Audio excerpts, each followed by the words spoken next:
Indian fans fed up with paying top prices for stinking toilets and traffic jams at concerts. When Amrita Kaur decided to attend Punjabi pop star Diljit Dosanjh's concert in India this month, she was prepared to experience some discomfort. Having attended several concerts in the past, Ms. Kaur was sort of looking forward to the exhilarating chaos that comes with large crowds at big events in India. But what awaited her was far worse than she had imagined. Crowd control was minimal and sanitation non-existent. Overloaded mobile networks stopped working, sparking fears about personal safety. Even using the toilet felt like a gamble, she said, as it meant having to spend the rest of the performance queued up in front of unhygienic, smelly cubicles. The venue, a massive piece of government-owned land in the northern city of Chandigarh, had no public transport connections or parking space, leaving Ms. Kaur with no option but to drive her car to a friend's nearby and then get stuck in the inevitable hours-long traffic jam once the concert had ended. You pay so much for a ticket, and what do you get in return? A possible urinary infection and a bad headache, with some bouts of music, she says about her experience. This year has been big for India's burgeoning concert industry, with major tours by Dua Lipa, Dosanjh, and Maroon 5 packing stadiums and grounds already thrilling audiences.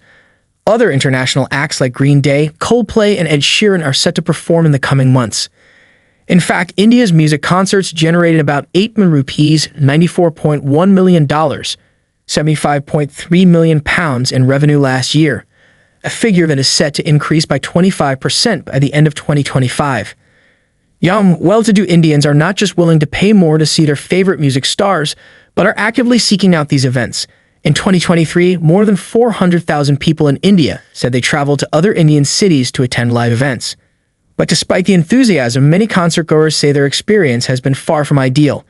The issue made headlines earlier this week when a diabetic patient with incontinence issues said he ended up soiling himself at a Bryan Adams concert due to unavailability of washrooms at the venue. On the same day, Dosanjh, who has been on a nationwide tour, shocked his fans by announcing that he wouldn't perform in India again until the infrastructure at concert venues got better. The singer later clarified he was referring to only one of the venues. Since then, social media has been awash with similar complaints from concertgoers.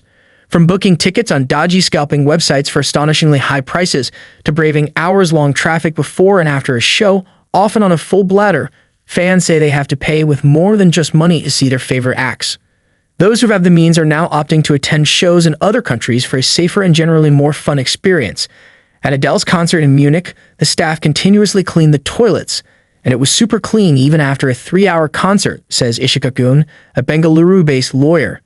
If I have to spend so much money, I might as well go for the full experience. Organizers and promoters acknowledge the problems but say they too are hobbled by wider infrastructural challenges.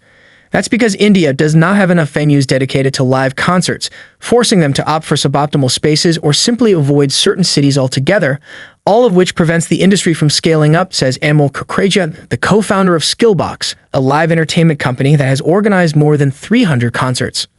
Unlike a lot of Western countries where concert venues are plenty, he says that events in India have to be held in places like malls, sports stadiums, or on public land, all of which come with their own limitations and many variables.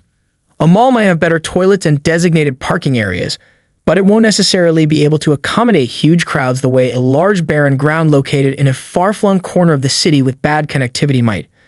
Nowadays, a lot of music events are held inside public stadiums to minimize some of the inconveniences, but that comes with its own challenges, such as poor sound quality, crowd management issues, and lots of red tape.